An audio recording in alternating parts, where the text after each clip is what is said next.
Welcome to my channel. This is JC Rock and Metal Reviews. My name is John, and I'm going to be continuing with my top 20 countdown. Actually, my top 50. I said top 20 because I'm into the top 20 now. I'm doing 20 to 16. So I decided to go outside, use some natural light. I haven't been out here in a while, and let me just get right into it. I have some. We're getting down to like the really good ones now. So coming in at number 20 is Black Sabbath, Sabbath, Bloody Sabbath. Now this is an awesome album. You know, people talk about Black Sabbath. They usually mention the first 4 albums, like the debut, Paranoid, Master of Reality, and Volume 4. But this is actually another really good one. And I think on this one, it's still heavy, but they also like start to change their sound a little bit. It gets like a little bit progressive. You know, they do some more like acoustic stuff. They still like the heavy stuff, like the title track, Sabbath, Bloody Sabbath, just really straightforward heavy metal. I could even say like proto thrash metal. The band Anthrax covered it, and I think that's might have been the reason I bought this album back then. You know, I really love the Anthrax version. We have a National Acrobat. That's another great track. Really great riff by Tony Iommi in that one.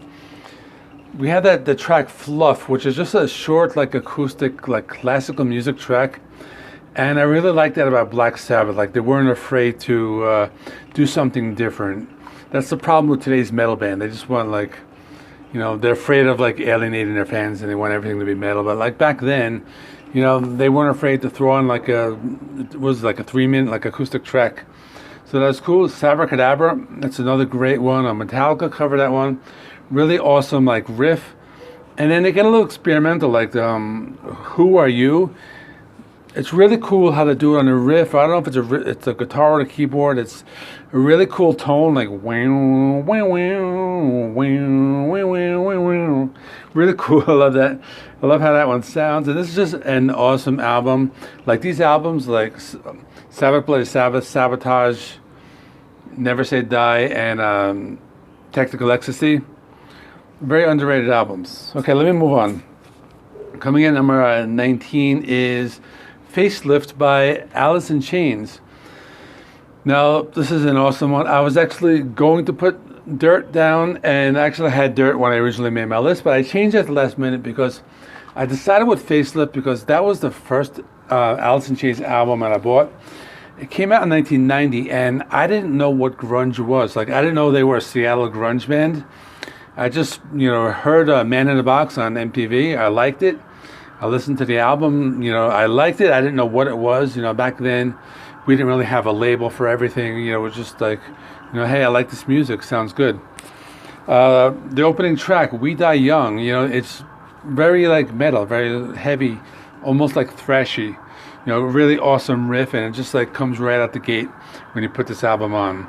Man in the Box, awesome song. This is like one of my favorite Addison Chains songs. Really great vocals. Like if you ever like try to sing it in karaoke, really hard to hit those notes in the chorus. Then still another great song, Sea of Sorrow. That's a great one. Bleed the Freak. And this one, like they get a little experimental. Like there's like a little like jazzy at points. It's almost like funk at times, and they experiment a lot, and all the songs are strong on this album. So this is another great one. I really like this one a lot. So that's my number 19, Facelift by Addison Chains. Number 18, Iron Maiden, Power Slave. Now, I remember buying this album. So we had a record store in my hometown. It was just a mom and pop record store.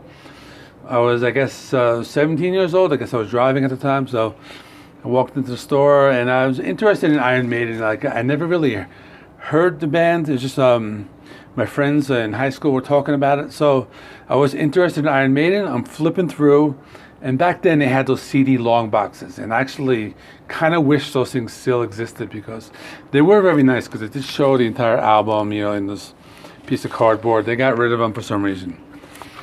And I chose Power Slave based on the cover alone. I know you vinyl guys call this a blind buy.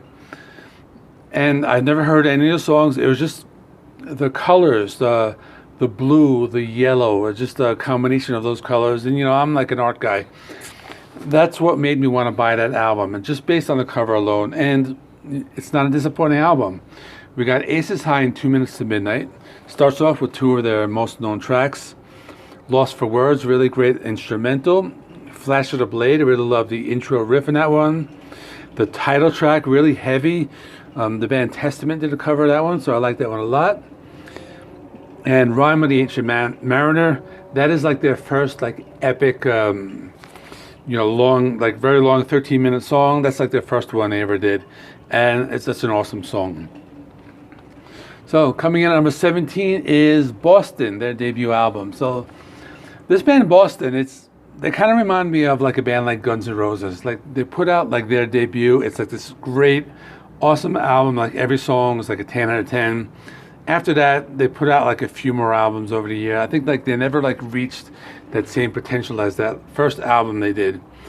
And this is such an awesome album because it came out in 1976. And it mixed like a lot of like, it's just a great rock album because they use like a lot of acoustic guitars. They use like electric guitar.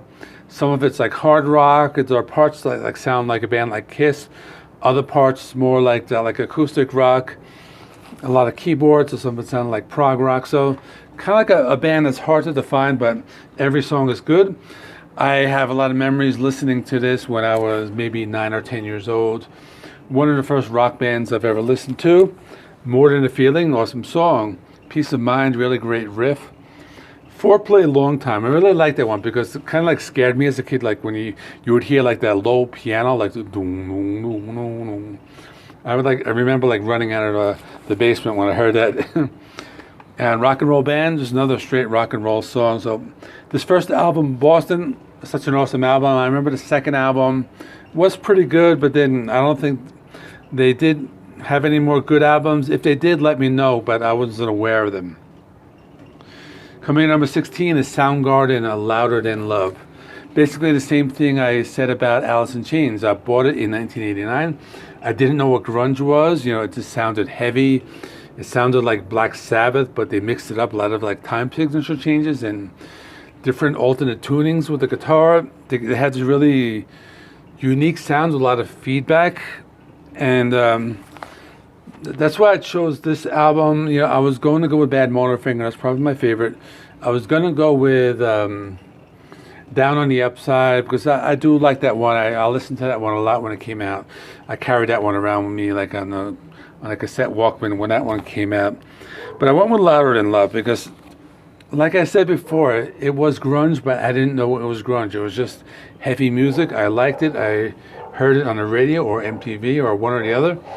And I liked it and I bought it. And that was the reason why. So Hands All Over. That's a really great track. A lot of like pretty cool like guitar tone to that one. The track Gun, I really like that one because it kind of like got slow and then it sped up. Then it got slow and it sped up.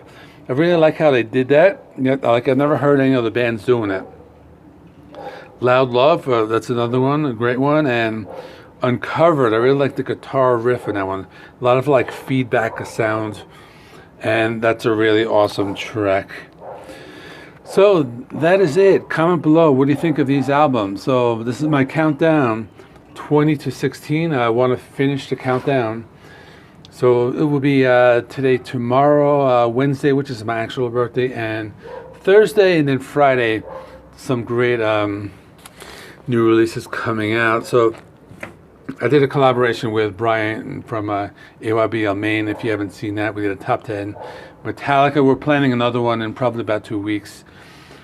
So I will be doing some of that after this countdown's over. I want to get back into, some of my rankings. I want to do another Beatles ranking. I think I need to do the closing tracks now. I want to do some more tier lists. I kind of like figured out how to do that, so that's pretty cool. And that is it. Like, comment, subscribe, and I will see you in the next one.